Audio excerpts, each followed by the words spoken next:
So yeah, this is we're finally gonna do it, dude. We're finally making a podcast, right? Yes. Yeah. So welcome everybody. This is Two Orks, One Squig.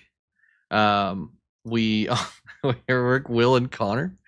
You'll probably hear us refer to each other as Will and Connor, but we've been talking about this for so long. It feels like it's we've set up for like 2 days now of the week just to try and even start episode 0 here. But this is our podcast. Yeah. Well, yeah, it takes a lot to get this set up, but we got it done. Yeah, for sure. So welcome to Two Orks, One Squig. We are Will and Connor, and what we're gonna mainly this is like an introductory episode, right?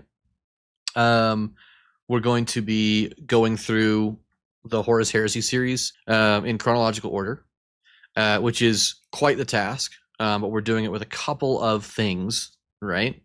A couple of sites and a couple of other things that we're going to be using to measure it.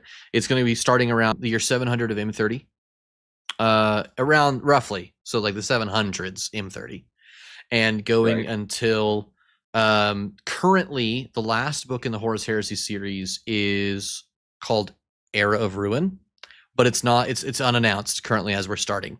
So hopefully, and I'm sure by the time we get to the end of this, because this is like hundreds or maybe even just like 200 things we're going to talk about, books, novella, short stories, rumors, and we're going to talk about it in all of its facets that we're going to be talking about. So yeah, I mean, it's going to take a long time, and hopefully by the end of it, Era of Ruin will be out and we'll have more to talk about. So that's great. I don't know what the plans are after this. We might do some of the other aspects of Warhammer, maybe fantasy.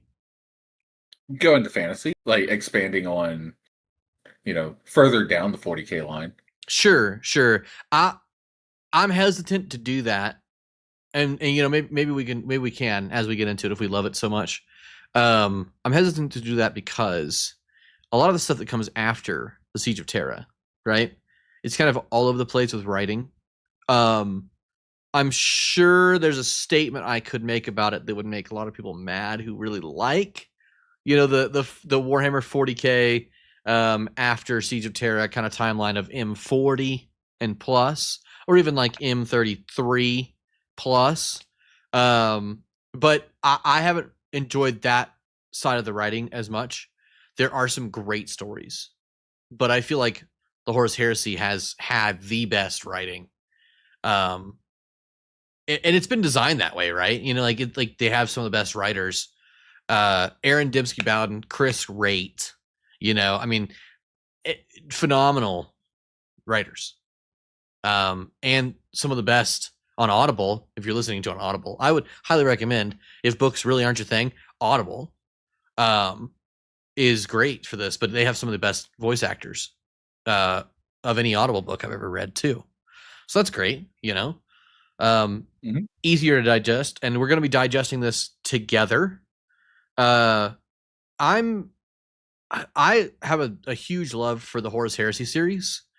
It came to me in a time where I was in a transition in the past like 4 years of going from one place to another in my job, and some stuff had happened personally within my life, and it was just something for me to sink my time into and kind of like shut off my brain, and so I have a huge love for the Horus Heresy series, and vicariously through that, I've thrown little tidbits or massive amounts of stuff towards Connor over the years, and he's been interested in it, and we've played we've played the Total War series and games like Space Marine 2, Gladius. I've played Martyr. We've played several things together, and just taking in Bolt Gun. Yeah, Bolt Gun. Yeah, and so those Deathwing. Yeah, Space Hulk, Deathwing as well. Oh, that's a good one too.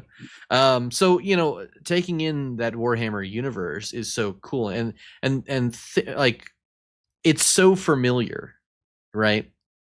Because you got like elves, orcs, humans, and then eldritch beings, right? Demons, gods, and it's all told through this filter of sci-fi fantasy, which I think is great, right? Like, it's not just well, okay, it's not just medieval fantasy, right? No, it goes beyond that. Yeah, and even like Warhammer Fantasy, the old world, that stuff is not just medieval fantasy. It's not even high fantasy. It's kind of like steampunky, demonology, you know, like getting in there with like several weird themes. Political. I think it'd be more on the extreme side, to be honest. It takes, in my opinion, I feel that it takes the medieval aspect of it and uses it as a foundation. And it cranks it. Well, what if this happened? Yeah. And then if they have this, well, they need something else to counter it. Oh, steampunk, you know? Yeah. How do you counter steampunk? Demon magic. Yeah, and then you slam them both together, and you got the Chaos Dwarves. You know, like right. Yeah, you're like now you have no counter. You know, how do we counter that? Eldritch, like not really eldritch, but like ethereal dragon gods. You know, like and how do you do that? Warp stone meteorites. You know, like let's use demon cannons where we use the demons as ammunition. Yeah, the demons are not ammunition. They're in a battery now. I feel that it takes, like I said, it takes the medieval foundation and just takes everything else to the extreme. Yeah. And that's how you get Warhammer and Warhammer Fantasy. That's how I feel that is created. I could be completely wrong. Yeah, sure. No, I agree with that. Yeah. And so because it's told, you know, one other aspect that you're going to see, and that I'm going to harp on a lot, is that while Warhammer 40K and the Horus Heresy take place in the far future, right? And you know, they take place in the far future. They are most of them retellings of classic stories. You know, some of them are one of my favorite short stories, and we'll get into it. I don't want to spoil anything. All right, one of my favorite short stories written in this Horus Heresy timeline is the story of Perseus and Medusa, and and you would never expect that that's where the story is going to go. It's a short story, but it's just a space marine Perseus and Medusa, you know, and it's awesome the way it's told. It's great, and we'll get into that one. I don't want to spoil anything, but you know, we'll get to it. Yes, yeah, for sure. And you know, there's names that you're going to hear and you're going to see in these timelines that are accurate. That's one thing that we do have to establish. There are some accurate names, like the dramaturge Shakespeare is what they call Shakespeare. Some of his works have moved into a weird format in 40K. They're not the same story because they've been told so much. Or like there's a guy, I'm gonna get roasted for forgetting his name, but we'll get to him. He has a monkey on his shoulder, a bioengineered mechanical monkey, right? It's like a biomech thing. And Barbosa. no, that'd be kind of funny. If Barbosa was in Warhammer, it would make more sense. All right, probably fantasy with the Dread Fleet, but there you go. But the thing is the monkey has like razor metal claws, and it has like teeth that can bite through metal. And the reasoning behind it is like the Mechanicus exhumed some monkeys, and they were like, well, this thing was a perfect killing machine. You know, like they just like misinterpreted what a monkey is. And like, yeah, sure, a gorilla could totally rip your arms off, but like, you know, they're like, oh, all monkeys were, you know, the perfect killing machine. They were bred that way. They actually were evolved forward away from humanity in like their own weird thing, you know, like okay. and so it's this twisting of things that are like super familiar that is going to stay a theme. Okay. And one thing that we do have to talk about before we get too far into it is the way that we are telling these stories. It's our own interpretation. We're going to go directly from the books. I'm going to write down notes from those, and we're going to cover them so that you can get, it's like you're reading along, Connor. And this is just two dudes talking. This is our way to spend time together. I've just had a kid. Connor has a kid, and we don't get a whole lot of time together. And so in order to like hang out and do stuff, this is like our way of doing it as well. So it's just two bros talking about Warhammer. That's it. Horus Heresy specifically, but we invite all of you to follow along on some of our links. Some of the timelines of things that we're going to be using through a site called Horus Heresy, which is like the most accurate one I've found. Great resource. We're going to put that up there. But yeah, we invite everyone to come along with us, and it's going to be a fun time. But we do have to put as a disclaimer, and we'll make one more official, the depictions. I think you can go along with that. Yeah, sure. Finish that sentence. I need to hear the rest first. The depictions of these stories, people, names, or anything that is related to anything that's currently going on in the world are purely fictional. Okay. I know that Warhammer can get a little political. We're walking away from that straight up. The stories that we're telling are not like, we're not going to be looking at them through a lens of politic. And there it is, and it doesn't need to be like a big thing. We're just sharing lore with each other, I also think that we should invite people to comment on any of the stuff we do. If they want to, tell us what we're doing good, what we're doing bad, what we missed.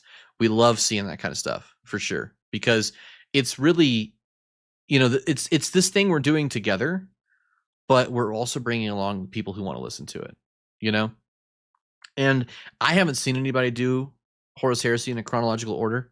There probably is somebody out there, but there's other great podcasts too, or videos like Lysander and Coda. They do really good on YouTube. There's stuff like this, but I feel like what we're going to try and offer is a little bit of a uniqueness of us, So right. We'll go into who we are a little bit. My name's Will, and I'm a cook, right? I'm a cook by trade. I've been an executive chef before. I've been a kitchen manager. I've been a prep cook. I've been all over the place. I would describe myself as a cook. I've leaned more on the fine dining aspect of that, and it's something that I really love. So maybe one thing that we could do is we could talk about, at the start of every episode of like, for our YouTube audience, because this is being recorded for audio on Spotify. It's also being recorded for snip downs on Instagram, and then it's being recorded for video on YouTube as a record.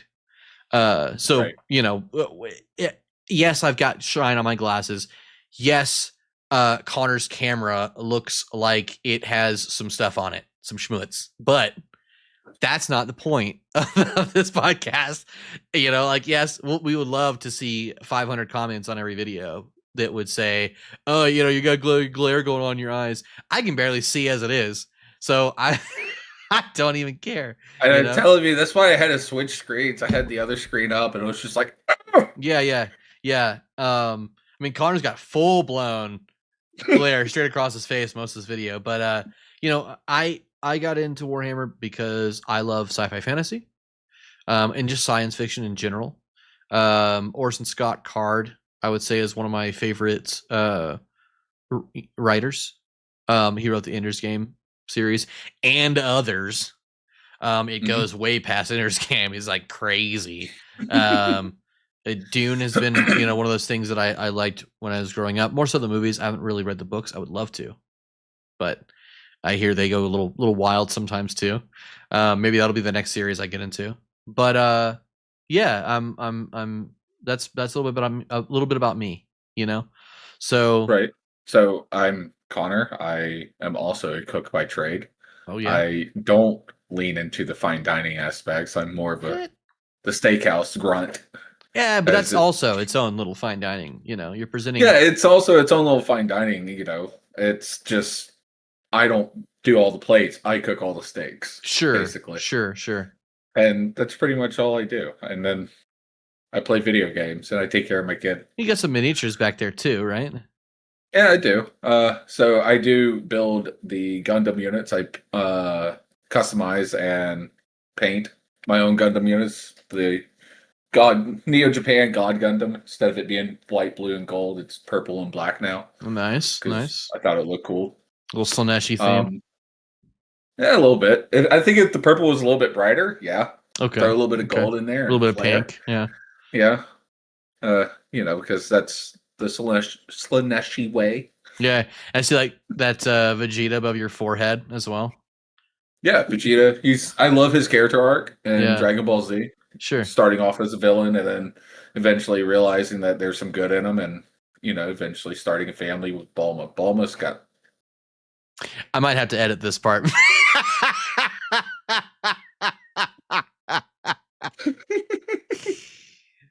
Thanks for stopping there. Yep. Yeah, so we're just two dudes nerding out. Wildly different backgrounds. Pretty much same forefront though. Like we're in the culinary industry. Long hard hours. You will hear herd a lot. Herd, it is just drilled into us. We don't do it on purpose. It's just one of the things that we do. If I could flip this camera to say behind and walk this camera behind you, I totally would. It's a little too much that I'm willing to get into for a video that's made not for visual things. But yeah, like we just love talking about this kind of stuff, and we thought we might as well. If anything else, and we never get any listeners, we never get any followers, never get anything. This is a record of, two guys having a good time together in a weird time in their lives, for sure. Yeah. Yeah. So this is great for even that aspect of just a trip down memory lane in like 20 years. And that's enough for me. One thing that I like about Warhammer is that it all comes down to like factions or races at its core. Right. In the most minimal sense, factions and races. And then they blow up into crazier things. It's not just elves. It's like space elves that are created by the lizard gods of the universe to be able to fight these other things that are as evil and bad as possible. It's not just elf. There's more to it for sure. Some of my favorite races from like Warhammer Fantasy, Chaos Dwarves. Love me some Chaos Dwarves. I know it. I know, and I never shut up about it. We modded the Chaos Dwarves into Total War Warhammer 2 before it became a playable faction in Total War Warhammer and 3. It was awful because it was just so broken. But they won everything. It didn't matter. Yeah, Deathquake Mortar, and then you're just done. But I love Chaos Dwarves. Even the regular dwarves are pretty cool. But Setra the Imperishable, such a great character. Such memorable quotes for sure. And if I was going into Horus Heresy, my favorite legion, and I have a little one of these Joy Toy minis. These are great, by the way. If you're thinking about getting some Warhammer memorabilia, pretty good. Not sponsored at all. Maybe could be in the future, but this is Alfarius, of course. I'm an Alpha Legion fan. Yes, I know that there's going to be some hatred about that because the fan base absolutely loves to grab on Alpha Legion fans. I think that the story of the Alpha Legion is great. It's obviously got some holes in it. It's intended to be that way, Right. But you will hear me fanboy about Alfarius, Omegon, Harrow Masters, and all sorts of stuff as we get into it. Definitely time for that later. And then as far as like traditional Warhammer 40K, I would have to say like the orcs make the most sense to me, as a faction. Because when I was growing up, like in the late 90s, the orcs were like, I could understand it, like I could get into it and be like, that's an orc, and then you look at like the Space Marine factions and they're like 100 chapters of like, this is this and that's that, and this guy's purple and black and that guy's purple and green, and this guy, they're not the same. Like they're not at all the same. And so I was just like totally confused by it. Now I'm more steeped in it for sure. Right. But orcs in the more classic like Warhammer 40K setting is like my bread and butter on understanding, what about you? As far as like fantasy, and then Horus Heresy, and then horror and on Warhammer 40K, what do you think? So as far as fantasy goes, I am on Total War Warhammer 2 and 3, I'm a fan of the vampires. Vampire counts.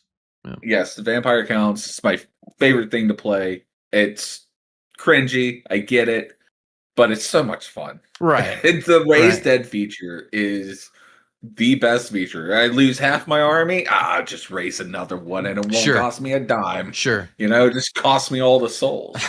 The most annoying mechanic for sure to play against, amongst others. It is an annoying mechanic to play against. To beat your lord like 3 times in a row, and then it's like, but he's not dead still. Right. So that's annoying. So I don't know a lot about the Horus Heresy. It's kind of the whole reason for this podcast. But if I had take a guess, like the other day, I had to learn about Cadia and the fall of Cadia. But in order to understand the fall of Cadia, I had to learn about Abaddon. To understand Abaddon, I had to learn about something completely different. Yeah, so sure. I started from one area and just went backwards in order to understand and fully appreciate this. The moon of Davin and everything. Yeah. Right. And then also it was the rebirth of Guilliman. Also happened at this time. Sure. So I mean, so many things happened. I was like, wow, that's a lot going on. I'm literally picking pieces out. So that's kind of what I'm into right now. Cadia broke before the Guard did. Planet broke before the Guard did. Yeah. That's such a classic line too, Right. And I mean, every guardsman's going to love that. Sure. Cadia stands. Yes, that's the other one, Cadia stands. As far as 40K goes, I am so interested in the Grey Knights. Based on one, they're super secretive. Not to get confused with the the Dark Angels. Right, it's also super secretive. Yeah. So Grey Knights, some of them live in the warp. Some of them have heretical weapons that only they can use. Like there's one that has a sword that taunts him and he can't have any moral feelings, otherwise the demon sword will completely take it'll use that feeling to take control of the Grey Knight. Sure. So that was a cool short story that I heard about while I was working. And that's just what I'm really interested in right now is the Grey Knights. That's really cool. At first it was the Blood Angels, but then I was like, everyone likes the Blood Angels. Well, in 40K, it's more the Blood Ravens that appear to be like the thing for sure, and I think that has a lot to do with the Dawn of War games. But yeah, like the Blood Angels, for sure, they're a classic faction, and some of the things that you'll hear about in standard 40K, they exist in copious amounts in Horus Heresy. Like all the standard legions, the original 20, right? Right. You give me a look like 20. Because I've only been told that there was 18. That's as far as people in the 40K know. The 40th millennium know. Yeah, so there are 20 Space Marine legions. And then there's like 2 that we'll get into a little bit. A very little bit. And yeah, a little thing called the Rangdang Xenocides. But we'll get into some stuff, and I it's gonna be great to be able to have this outlet to just sit and talk with you about. And I'm excited to see how people react to it. If they do at all, even if they don't, oh well, it's still some things we can look back on. So yeah, I mean, we're both Warhammer fans to varying degrees, and Right. hopefully by the end of this, you'll be as big of a fan as I am. At least a little bit more knowledgeable and more confused than you already are. Oh, of course. Yeah, and so I will definitely be more confused. Yeah, that's okay. It happens. It's gonna happen. I'm confused too. But we're gonna go through it, and like I said, this is our interpretation of what we're reading. Okay. If you have a better interpretation of it, feel free to comment. Feel free to like, subscribe, dislike. It's totally up to you. Make your own content too. You can totally do that as well. You don't have to sit around on YouTube and or on anything else and listen to anybody else. You can make your own opinions. I'm totally a fan of that. Yeah. But with that said, I think we're gonna wrap up episode 0 of who we is and what we does. Who we is and what we does. Yeah. It's gonna be a zogging good time. And next episode, which is gonna be episode 1, officially episode 1. Mm-hmm. We're gonna be covering the first little segments of the Horus Heresy series, which starts around the 700s of M30. A little book called Valdor, Birth of the Imperium. And we might get into the Last Church as well, but Valdor, Birth of the Imperium is going to take up a bulk of that episode. And yeah, I'm looking really forward. Excited. Yeah, you are? Are you really? Yeah. That's good, dude. I am really excited to hear about Valdor. The Captain General. Especially after the new rulebook video dropped, and it had him in it, and I totally thought it was going to be a series. Yeah, dude. Yeah. And it wasn't. It's going to be good. And it's a great story. And I can't wait to get into that with you. So we'll see you guys in the next one. And we'll have all of this stuff. If you want to follow us on Instagram, we'll be at 2.orks.1.squig. On Spotify, you will have the links and everything in the YouTube video and Spotify updates, stuff like that. Spotify is just going to be, I think, 2 Orks, 1 Squig. Is that correct? 2 Orks, 1 Squig. On YouTube, currently we're at EmbersLet'sPlay, which is a channel we've already had together. And then there might be some more links in the future, but that's what we got right now. So thanks for coming out. Hey, thanks for stopping by.